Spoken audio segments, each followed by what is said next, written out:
So again, welcome to statistics.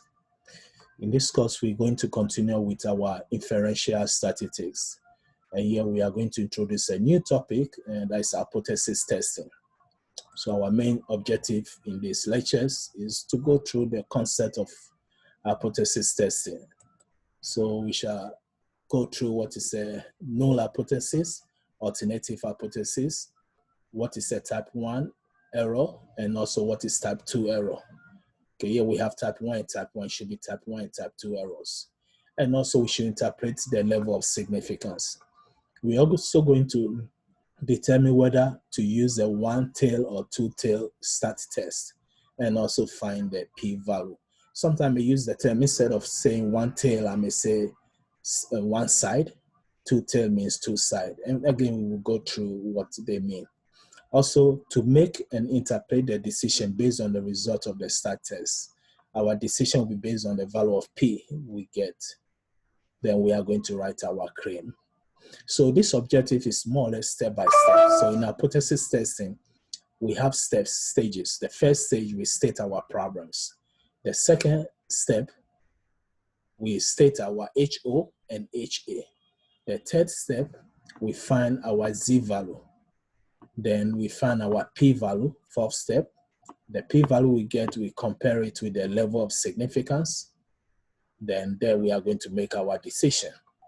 So for example, we say that if p is less than or equal to the alpha value, which is the significance level, then we reject HO. If the p-value is greater than the significant level, then we accept HO. So a very quick example, let's say in 1970, in US, we know that the average weight for male between the age of 20 to 29 is 150 pounds. Now in 2020, we want to know if the average weight between the male 20 and 29 again is the same 150 pounds or it has changes. So if this is what I'm going to test, first thing I need to do is to get a sample of 2020 sample.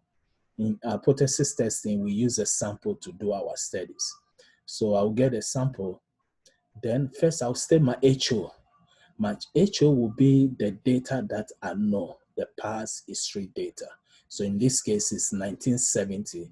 The average weight was 150 pounds. So my HO will be 150 pounds for weight. Then my HA, which is the alternative hypothesis, if I'm doing two, in this case, we use the term two-tail.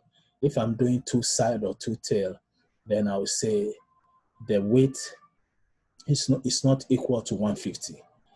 Which means it can be less than or it can be greater than. That's why we say two-tail. Or if I'm doing one tail, I'll say it's greater than 150, or I can say it's less than 150.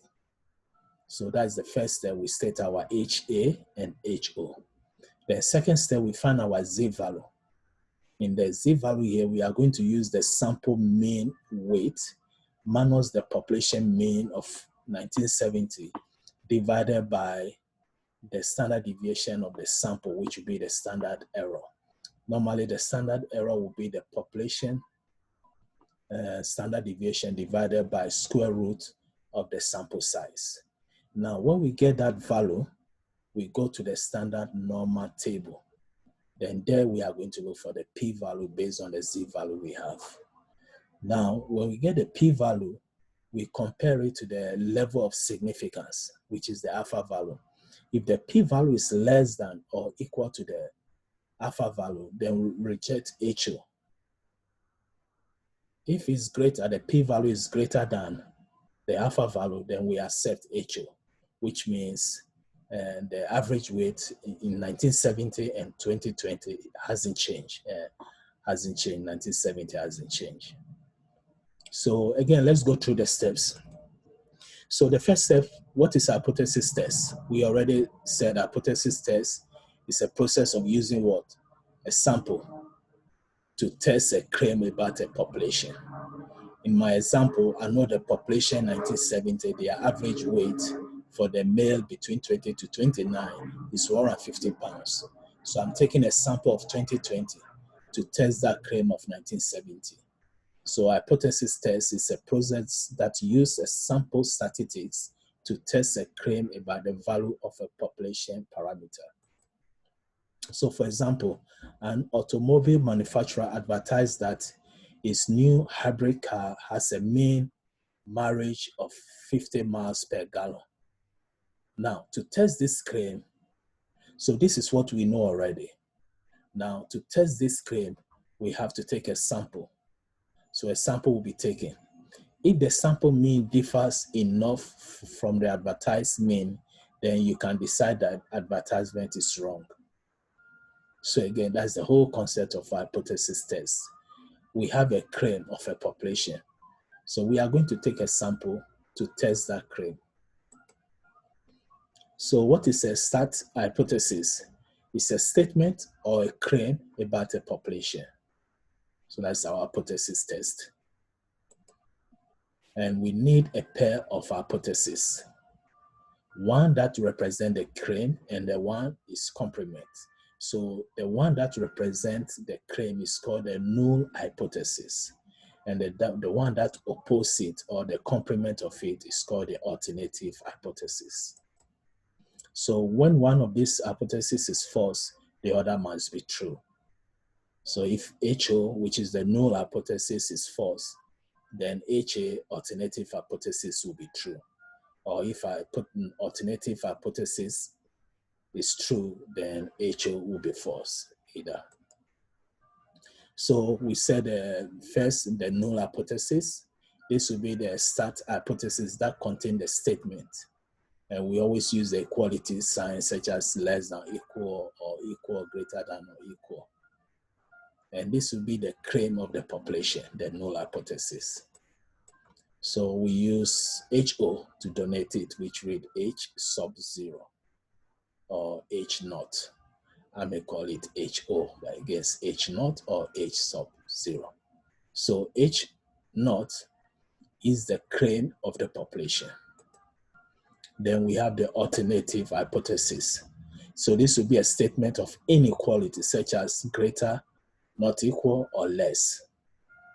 So that's why we say we have 3 ways of testing. If we say not equal, it means 2 ways. It can be greater or it can be less than. Or we have only 1 way, or the one tail, greater, another tail, less. And this must be true if HO is false. So as we said, always HO will go against HA, HA will go against HO. Both cannot be true. Then we again donate this as H sub A. I will call it HA. So these have a complementary statement. If HO is equal to, let's say, equal to 100, HA cannot be equal to 100. So HA have to be not equal 100, which is 2-tailed test, or HA will be greater than 100, or HA will be less than 100. But if HO is 100, HA cannot be 100. They have to go against each. So how do we state hypothesis testing? Here they say to write a null and alternative hypothesis, we need to translate the claim from our problem, the question we have or the problem. We have to see that there will be a claim in the question. So we have to translate that claim, and that claim will be the HO in the mathematical form. So here we say claim made by population parameter from a verbal statement to a mathematical statement. Then write its complement. Its complement will be the HA. So always read the question or your problem. The claim, what that they are saying, will be our HO. Then our HA will be against the claim. So this example here, we say HO, the mean is less than or equal to K. Okay, if it's less than or equal, then the only option we have for HA should be greater than K. Or if we want to do two-way, it will be difficult now, because if I say not equal K, that means K also can be less than. So if I have less than or equal K, then HA should be only greater than K. If I have mean is equal to K, then I can use 2-way. Not equal K means it can be greater, it can be less. But since we have less than equal to K as HO, then HA is left with totally greater than K. Always HA have to go against HO. Both cannot be the same at any particular time. So another example, if the mu is greater than or equal to K, then HA have only one option. It should be less than K to be opposite. And this is what I was saying earlier. If it's equal to K, then HA can be less than or greater. So less than or greater is what we call the two-tail or two-way test, not equal K. If I say mean, the mean is not equal K, it means it can be greater than or it can be less than. So here we say, regardless of which pair of hypotheses you use, you always assume that mu equal to K, and then examine the sampling distribution on the basis of this assumption. So let's see one example here. The example here is only the first step of hypothesis testing. We want to state our HO and HA. Again, HO means the null hypothesis, or I would say the H naught. Then H sub A will be our alternative hypothesis, or I may say HA. So stating the null and alternative hypothesis, let's read the first question. They say university publicized that the proportion of its students who graduated in 4 years is 82%. This is a claim. Here they say is, so which means HO, the average graduation 4 years, is the value that is given. So HA can be not 82% or greater or less. So here we state our HO, we say P is 0.82, 82%. So we can say then HA can be not or greater or less, not 0.82. So we can see we wrote down here, this is our claim. Because the university publicized that the proportion of its students who graduate in 4 years is 82%, is equal to 82%. 82 is the same as 0.82. So here we say HO, the proportion equal to 0.82. That's what the university claim. So if I'm going to do tests on this, I'm going to have the HA to go against the HO. So it will be not equal 0.82. Or if we are sure of exactly greater or less, then we can use only greater or only less. Now let's see the second question. Here they say a water faucet manufacturer announces that the mean flow rate of certain type of faucet is less than 2.5 gallons per minute. This is a claim by the faucet manufacturer, and it says 2.5 gallons per minute. So the HO will be, here we are using the mean, so HO will be the mean equal to, it's less than 2.5. So in this case, the HO, we say the mean is less than 2.5. Then HA, we can say equal or greater than 2.5. So we can see here, we have HO, this claim inequality. So we have again, the complement of HA. So here they say less than 2.5. A water faucet manufacturer announces that the mean flow rate of certain type of faucet is less than 2.5 gallons per minute. So we have the mean, again, less than 2.5 gallons per minute. Then the other will be greater than or equal to 2.5 per minute. So another question here, we say a cereal company advertised that the mean weight of a content of its 20-ounce size cereal boxes is more than 20 ounces. So this is the claim. So here we say HA, and the mean is greater than 20 ounces. Then we have the rest, if it's greater than 20 ounces, then we have less than or equal to 20. So the complement of HA.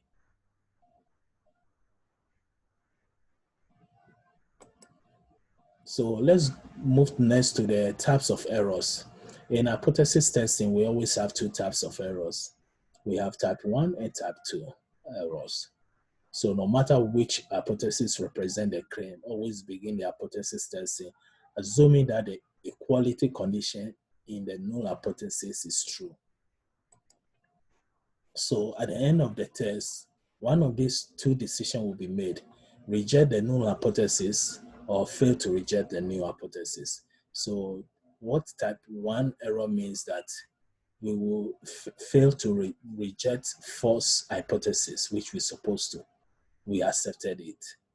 And type 2 error means we reject true hypothesis and the true HO.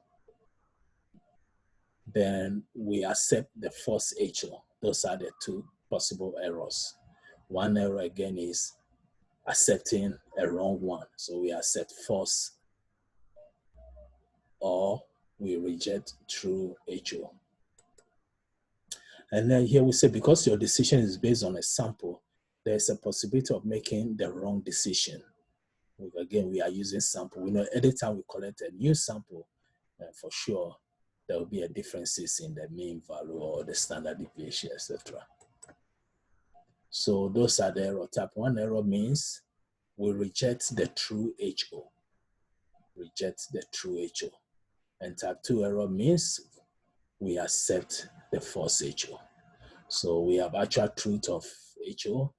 This is HO is true, this is HO is false. Here we say do not reject HO. So type 2 error, which means we accepted false HO. Here reject HO, but we went and rejected true HO. So type 1 error occurs if the null hypothesis is rejected when it is true. And then type 2 error occurs if the null hypothesis is not rejected when it is false. So type 2 error means we accept a false HO. So identify type 1 and type 2 errors. Here they say USDA limit for salmonella contamination for chicken is 20%. That's the limit. A meat inspector reports that the chicken produced by company exceed the USDA limit. You perform hypothesis testing to determine whether the meat inspector's claim is true. When will type 1 or type 2 error occur? Which is more serious? So type 1 error will occur when we reject the true HO.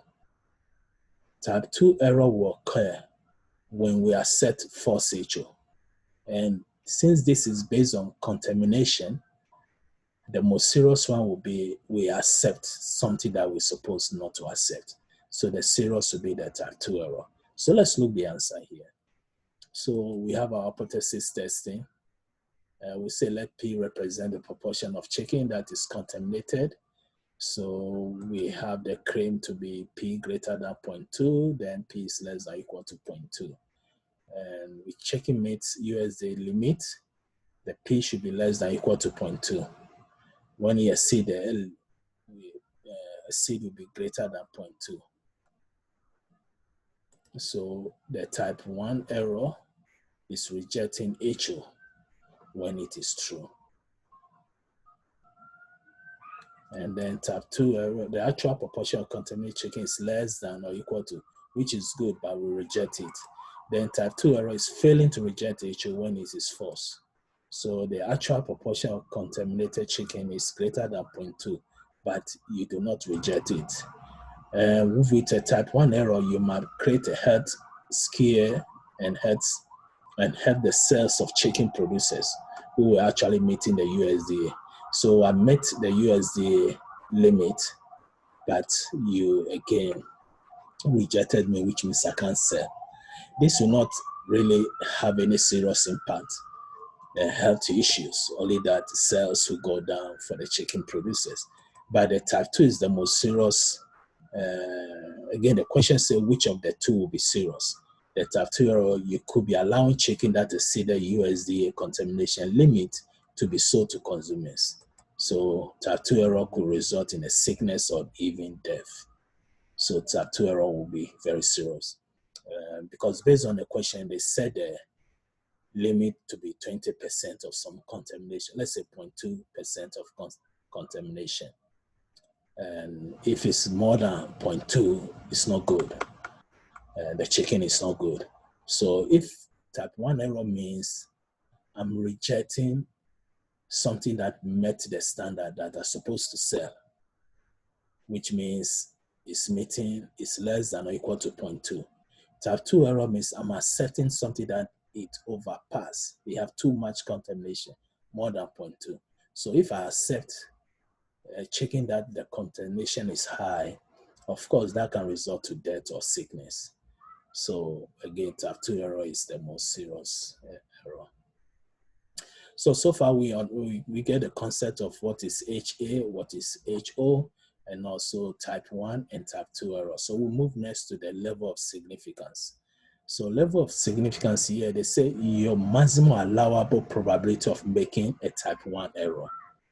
That's why we always compare our P with level of significance. Remember, type 1 error means we are rejecting a good thing. So your maximum allowable probability of making type 1 error, the level of significance. And most of the time they will give us to be maybe 0.05, 5%, etc.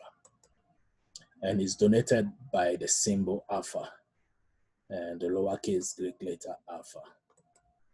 And by setting the level of significance at small value, you are saying that you want the probability of rejecting a true null hypothesis to be small. Because if I set it on a small value, the p-value have to be smaller. Anytime the p-value is a little bit bigger, then we have to, again, accept the HO.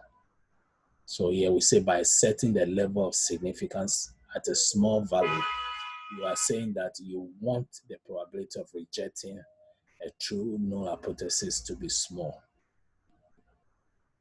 Because as we said earlier, when we get the p-value, again, we are going to do example in a few minutes. When we get the p-value, we will compare the p-value with the alpha. So if the p-value is less than or equal to alpha, then we have to reject HO.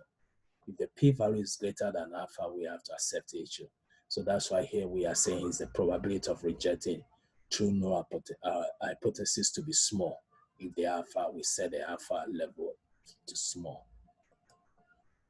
So most of the time, as we said, the commonly used level of significance will be 0.05, 0.01, or 0.10. We also have the type 2 error, which will represent the symbol as beta. And we may also discuss about, for example, the power. The power will be the probability of avoiding type 2 error. And it will represent 1 minus beta. So here we have the stat test. Here we are stating that after stating the null and alternative hypothesis, and also specify the level of significance, a random sample is taken from the population, and then the sample statistics are calculated. And this is where we go through all the process to get the p-value. Then we compare the p-value with the alpha value. And that's where we make our decision, accept the HO or reject the HO. So here we say the statistic that is compared with the parameter in the null hypothesis is called the test statistic. So we always have to find it.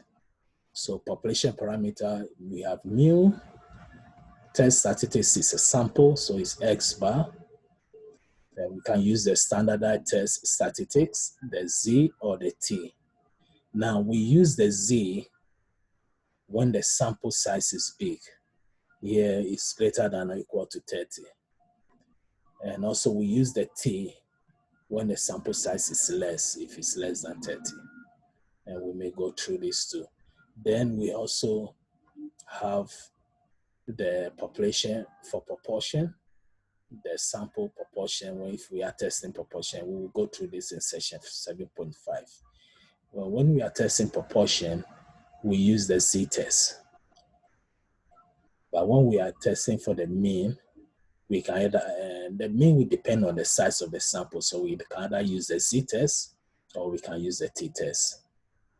Then if we are testing the standard deviation, this is the population standard deviation, test statistics will be the samples. Then this is where we use the chi-square. And we may go through this in section 7.5.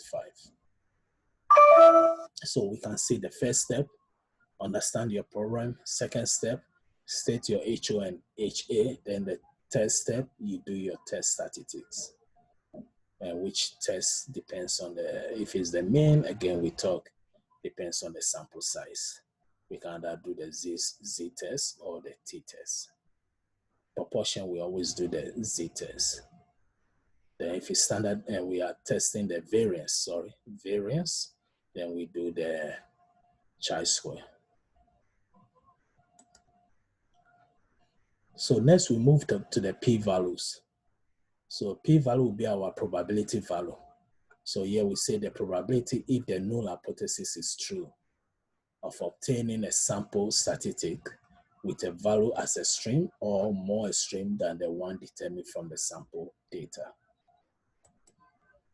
Now here we say it depends again on the nature of the test. We may have the left tail, which we call one-way test to the left, or right tail, one-way test to the right, or two-tail test. And these are the possible three types of hypothesis testing: left tail, right tail, and two-tail. And the type of test again depend on the region of the sample distribution that will favor the rejection of HO. Again, we're going to solve problems and we may go details on this. So left tail means we have HO greater than or equal to K.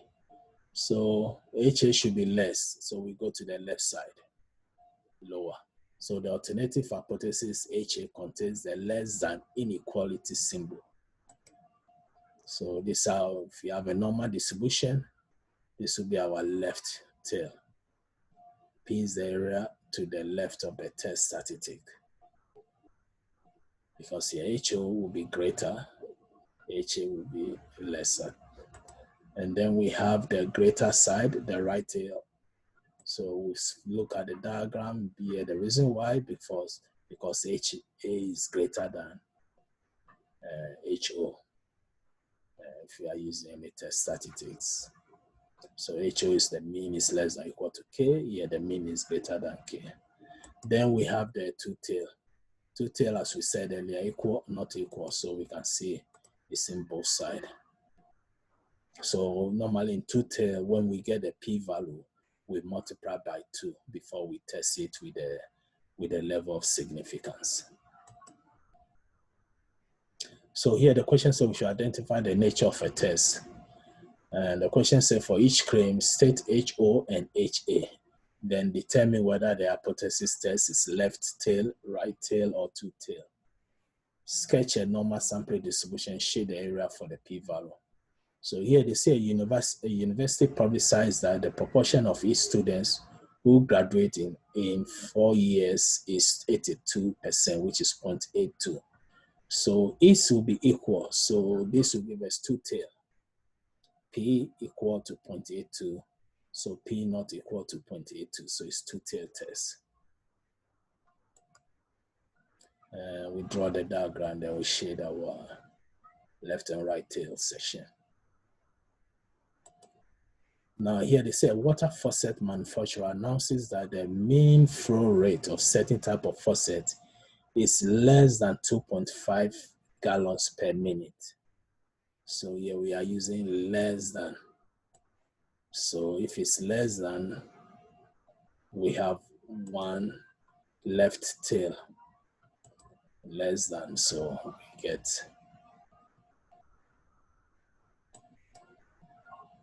Then we have another one. A cereal company advises that the mean weight of a content of its 20-ounce size cereal boxes is more than, so more means right tail.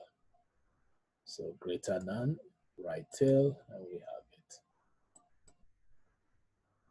So next step, which is almost the last step for hypothesis testing, is making a decision. As we said earlier, it depends on the p-value and also the alpha level, the significance level, the alpha. So we have our test statistics, we were able to get the P.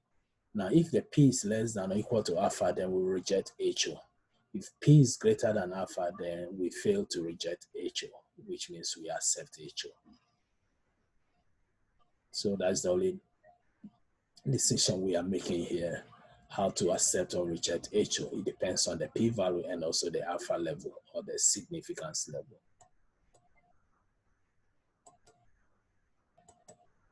So here we have reject HO. Claims is HO. His claim is HA.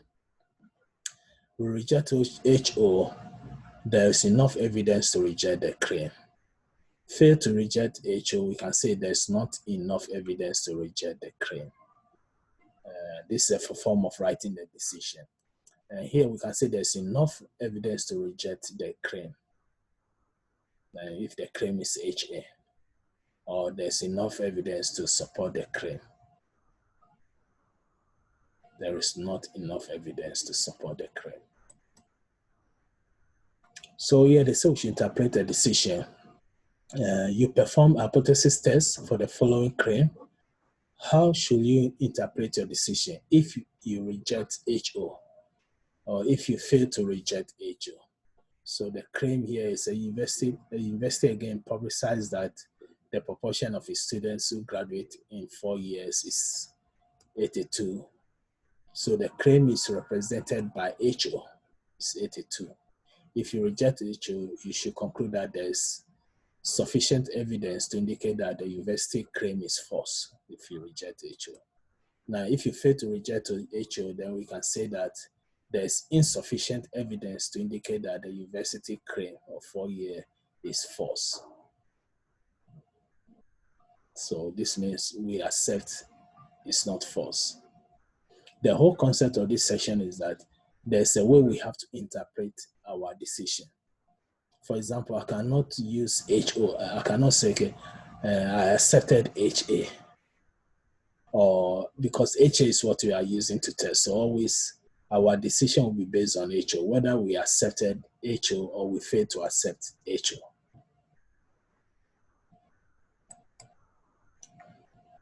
So we have this is HA claim. Consumer report states that the mean stopping distance on a dry surface for Honda Civic is less than 136 feet. So the claim is represented by HA. So here we say HO is that the mean stopping distance is greater than or equal to 136. If HA is less than 136, then HO will be greater or equal to 136.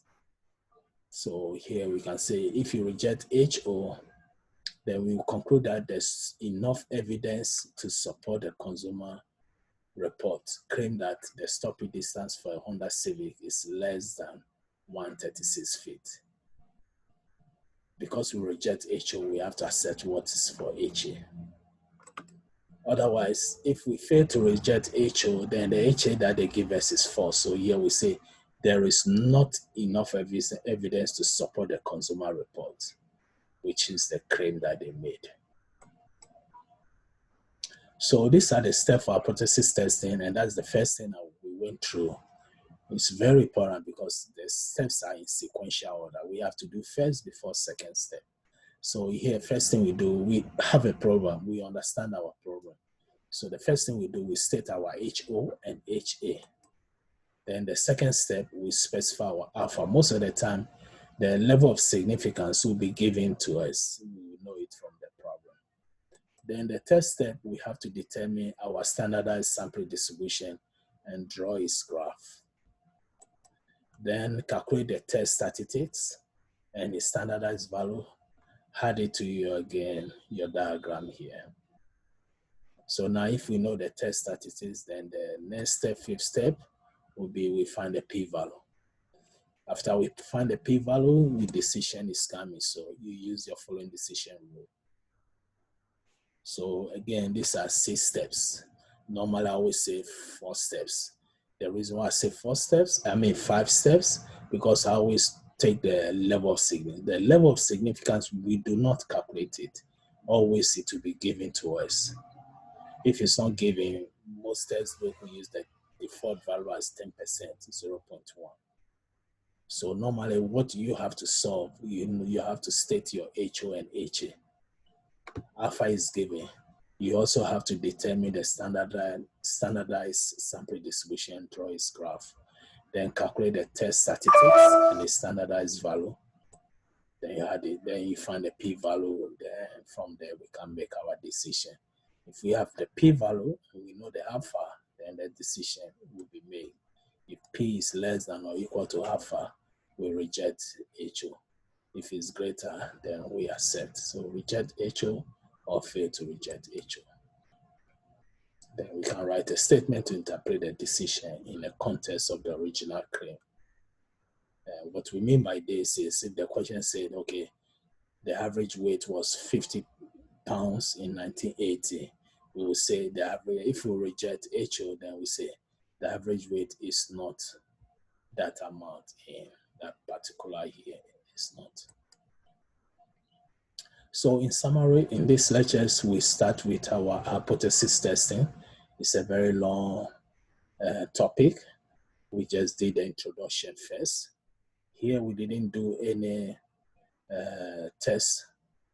We just went through the concept, the definition, and the process, and also the steps to follow to do it, to understand the whole process.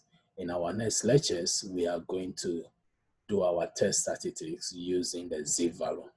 As we said earlier, if the mean, we are using the mean, and the sample size is large, at least more than 30, equal to 30 or greater than 30, then we can use the z. If it's less than 30, then we have to do a t-test, which also will go through that. So again, wish everybody the best, and thank you.